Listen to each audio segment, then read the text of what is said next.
Welcome back to the panel discussion, Transforming the Government Workplace Through Cloud, sponsored by Ironbow Technologies and Dell EMC on federalnewsradio.com and 1500 AM. I'm your host, Jason Miller. My guests today are Scott Bean, the Assistant Director of the IT Infrastructure Division at the FBI, Vicki Hildebrand, the Chief Information Officer at the Transportation Department, Gene Edwards, the Executive Director of Federal Sales for Civilian Strategic Programs at Dell EMC, and Troy Massey, the Director of Enterprise Engagements for Ironbow Technologies. Before break, we started talking about data center consolidation, the effort. I think what Scott and the FBI are doing is fascinating, so I want to turn to Vicki now and put you on the spot a little bit. DOT also probably had a ton of data centers. How are you guys kind of doing that consolidation optimization piece? We actually are quite a ways down the road. So when I joined the department, an awful lot had already been done. Our primaries are in good shape. We've got a couple of satellites out there that we still need to bring in. Our focus right now is on our disaster recovery. So we have a few DR sites in remote locations that we're bringing into a single DR environment. And as we proceed with our cloud strategy, we will be putting more and more into the cloud because it is a cloud-first strategy.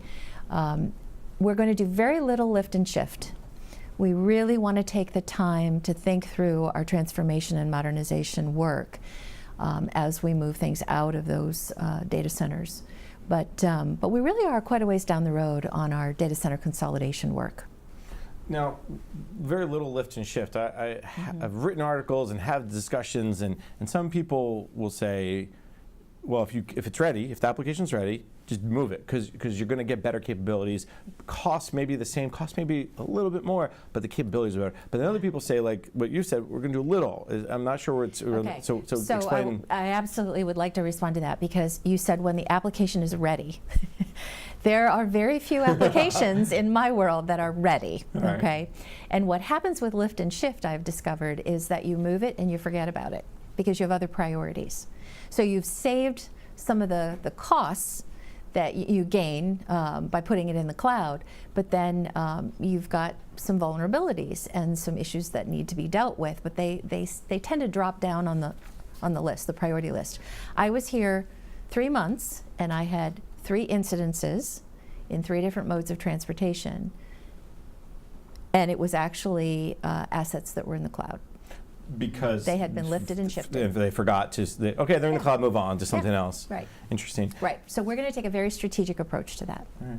I think actually it's a great explanation, and I'm sorry you had incidents, but it's a good reminder that just because you could, or maybe you could put it in the cloud, doesn't mean you should. That's right. And I think that plays into it. Now, let me turn to Troy, because Vicki also mentioned disaster recovery, a very important piece of the COOP plan that sometimes gets, the cloud can play a big role in. Talk a little bit about what you're seeing. Yeah, absolutely. So part of traditional data center is you have all your resources in the data center. You have to find a off-site resource for a failover data center. So if something goes wrong, power outage, you name it, you have to be able to continue on working. So you have to rent space, or you have to acquire in a completely other data center for stuff to fail over. On top of that, you need to talk about backup. So you have an on-prem backup, you might have a backup at your COOP site. Cloud takes that away. So traditional cloud. So untraditional cloud too is good too. Cloud by design, through most companies, offer multi-sites inherent to that resource. So we talked about workloads earlier, and those workloads have copies at multiple sites, so you have the COOP DR built into your cloud solution. Most of those cloud providers also offer a backup design as part of that too. So. And the difference here is where one time the FBI or transportation or any organization would have a separate site, and they no longer, that's a potential cost savings, because they don't need to maintain that separate site. That can be done kind of in the cloud, because as you said, there's, hey, this is your main area, but that's also duplicated. Right. And a lot of people, a lot of customers have a commercial vendor doing their backup, and those backups are a secure site, and then the backup grows and grows and grows, and the cost grows and grows and grows. So that's another cost savings that cloud provides you. It's all those tapes. That's the problem. It is. And finding the tape readers. And when your tapes fall off the bank of the truck, then you have a problem. I've heard of that. Yeah. Happened as one agency. Someone asked. I just dated myself. You just dated. Someone asked a question at a recent event and said, "Who still has a computer with floppy disks?" And I was like, "Who? CDs or DVDs?" I guess. Anyways, Gene, let me bring you into the discussion a little bit too, because when we talk about the disaster recovery, we talk about cloud, all of this really is take us down a different path. It's really taking us down the path of changing the way agencies work, this workplace transformation. Maybe talk a little bit about, from your perspective, how you see the workplace as being transformed because of these access to the cloud and other technologies. So EMC did a study several years ago about how the employee wants to be in the workforce. And over 40% of the employees decided that they worked after business hours. Another 82% decided that to take a job, they look at the technology in order to perform and efficiently get their job done. Another 60% wanted to be able to work remotely, not having to go into the office. So being able to recruit and hire good people allows you to look at how to design your technology to make them be more efficient on their job. So workforce transformation for us, believe it or not, we realized PCs weren't dead. So 2014, we actually innovated around PC and mobile technology so that the workforce could, in fact, work anywhere at any time to do what needed to be done to get their job done. And also, as a result of that, it's changed the way the applications are inside the agencies. A lot of applications like web services are native for public clouds because they're native cloud applications. Other applications that were specifically designed for mission, as Scott was talking about for FBI, or the strategic point of view that Vicki gave for looking at the applications of the Department of Transportation, have to be analyzed, because by analyzing them, you can decide if they really are native to work in a cloud or whether they have to be developed as in digital services and DevOps, try to transform the application. Because if not all applications are going to work securely and operate and perform according to the way the employee wants it. So again, looking at all the dynamics of keeping your employee is about great technology and the great services, whether it stays on-prem or whether it goes into any other multi-cloud. I'd like to build on that a little bit, which goes back to my lift and shift comment. I don't know about the rest of the government, but we have a lot of monolithic applications that were, custom built for a purpose. And that's not the way we work now in the world of IT. We build services, we wrap APIs, we plug them into platforms. And so if we want to get the most out of our applications, we really do have to rework them. And the cloud as a home for them is absolutely the right place. So I think there's a lot of work to be done to get from where we are today to the opportunity we have with cloud. We had another panel with someone from the FAA, and they talked about the Drone Zone app. Yes. I'm sure you're familiar with it. Yes. And that's the perfect example of I think, the cloud native app. Correct. But because they had a blank sheet of paper. Right. But when you talk about National Transportation Safety or you talk about Federal Highway Administration, they have this legacy of apps that, Troy, jump in. IRS. Yeah. Stuff that just can't go away. It's too expensive to try to modify it, to change it, and it's not upgradable, and they need to go to modern versions of operating systems, but it's not compatible. There's these homegrown applications. So the simple lift and throw it into the cloud isn't a solution, in that the applications have to be addressed and modernized before we can. But there are plenty of applications, and let me bring Scott into the discussion, because the FBI, I know over the years you guys have tried to move to mobile phones. You've talked about, I remember other people in your position have spoke at events and talked about, we're going to get BlackBerries for everybody, and we're all like, whoo, big story, and then so where are you guys at? Because you have a different type of challenge than maybe Vicki does because most of your employees are in the field. Right. So we are a global organization. We're distributed in 56 field offices, more than 200 resident agencies, satellite offices of those, and then 80 legal attaché offices all over the globe. So we do have a very distributed workforce. As we were working through the department to deploy Office 365, and we were a front runner for the department as the largest component, it really made sense for us to run in front. So we're getting ready to push through that deployment and realize that the phone platform that we were on didn't have the horsepower to run Office 365 reliably. So we did something that nobody thought we could do, and that probably included me at the time. We actually, in a 90-day window, deployed out more than 35,000 new cell phones to our workforce and rolled out Office 365 email at the same time. We got through it, we made it, and it's already making a difference in how we're operating, because the Bureau's case file system and all of that sits at the secret level, but most of the work that we do day in and day out is unclassified work.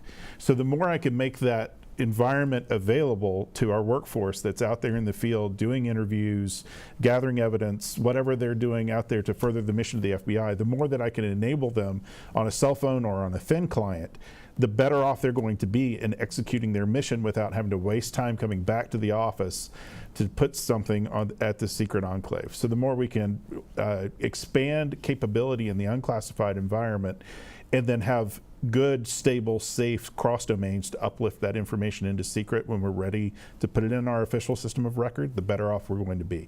So we're really pursuing that right now. I know Troy wants to jump in before I do that. So the phones and the email, it's all unclassified. But if they have to go to a secret or top secret, they would have to go back to their office or go back to a field office of sorts? We can start the process of uplift from that device, but actually finishing it out and putting it into our official system of record would require you to be on the secret enclave. The send button. Sort of. Troy, jump in. Scott, thank you. You plugged into a conversation that's very near and dear to my heart. So you'd mentioned about cell phones, Blackberries, whatever, smartphones, that the user can now do most of their work from an operating system on their phone.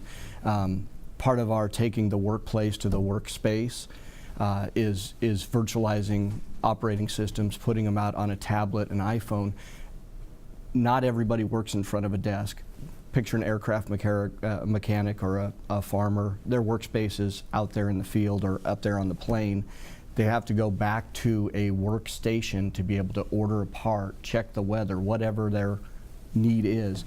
We're transforming that, so we're putting that workspace right there in front of the plane, out there in the field, so they can check weather, soil conditions, whatever. You pick a resource that doesn't sit in front of a desk, and we're making that work easier. Jean, jump in, and then Vicki. Just another comment that I'm seeing as an observation is that the agencies know that these type of devices, these mobile devices, to allow the employee to improve their performance, have a life cycle, and there needs to be a management around those life cycles. So some of the trending that I'm seeing is that the support services for mobile devices is now being pulled into support service or managed services contracts, because the devices tend to have a life cycle of 18 to 36 months. They have levels of images that are required based on security and security lockdown. And if there isn't more than just an asset tag or an inventory on the device, devices can get antiquated, can get lost in the system, could cause vulnerabilities while they're being used in the cloud. So it's really important that life cycle support be included in the support system. And let me just make sure we understand when you say life cycle support, because I think of it as, okay, I've had this phone for 18 months, the battery life isn't great anymore, let me get a new one. But you're really talking much broader than just that. You're talking about the understanding of who has the device, how are they using it, yes, and what's patching it, and keeping it current. And that's all based on business policy, on security regulations. It actually helps protect the agency at large in a mobile anywhere environment to make sure the employees coming in a safe, sound, and secure position. Vicki, jump in. I just wanted to jump in. While we're not global like the FBI, we certainly have an enormous percentage of our workforce in the field. So if you think of every mode of transportation, they're all doing inspections. Think about pipelines, remote places in, Alaska. It has to be mobility first on everything. It's a huge priority for the department. And following up on that, how does that play into not just your cloud strategy, but are you looking at the thin clients? Are you looking at VDI? How do you ensure that the mobility is secure but also easy, if there's such a thing. So we are looking at those technologies, and we're also looking at technologies, basic collaboration technologies that we all have available, on our desktops that don't seem to get used all that often in the government. So we're looking at all of those, trying obviously to keep expenses down because some of them aren't that expensive. So I've heard many times CIOs say, well, they wanted to buy this XYZ application, and they didn't realize that Office 365 has that already. Has the capability. You have that story? That is probably actually from exactly what I'm transportation. talking about. Because when I was a mobile worker with Hewlett-Packard for 25 plus years, and I got to the government and realized that there were all these relatively inexpensive to free collaboration tools that no one was using. So we're putting a big emphasis on that. And Scott, are you guys also, because of the collaboration side with O365 and others, are you able to is that another kind of benefit of moving to the cloud, of moving Office 365, of the more modern devices? Yeah, absolutely. So we're looking at not only the tools that are available that that come into what we can engage in and day out, but also looking at federation with other law enforcement agencies, with the department, of course, because we run in the department tenant, but also looking at the potential down the road of federating to some degree with our federal, state, local, and tribal partners, where we can engage more directly in direct collaboration with those groups through things like Teams, through SharePoint, through whatever capability that we have.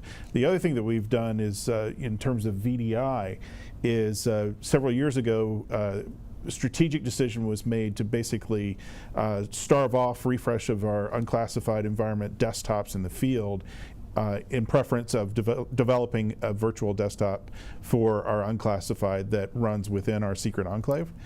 We are in an engineering pilot right now. It is allowing us to strip out some costs in terms of switch boxes and desktop refresh. But in the long run, where I'd really like to see us go is to completely get out of the desktop business. Because refreshing those desktops, paying the licensing for the software that goes on them that sometimes sit idle for an extended period of time, I would much rather go to a thin client solution for secret and unclassified. And also we're looking at pursuing secure wireless. So we're really looking at ways that we can make our workforce much more flexible and much more able to team at will. So if we have a special that spins up in a certain field office, they can take their thin client with them, go connect, and have all their resources with them. I bet Gene may have a device that you could use. I'm just saying. Del may have something. We got to take a break. You got to hold that thought. You got to hold that thought. I only opened the door. I didn't say walk through it. Yeah, come on. You're listening to the panel discussion, Transforming the Government Workplace Through the Cloud, sponsored by Ironbow Technologies and Dell EMC on federalnewsradio.com and 1500 AM.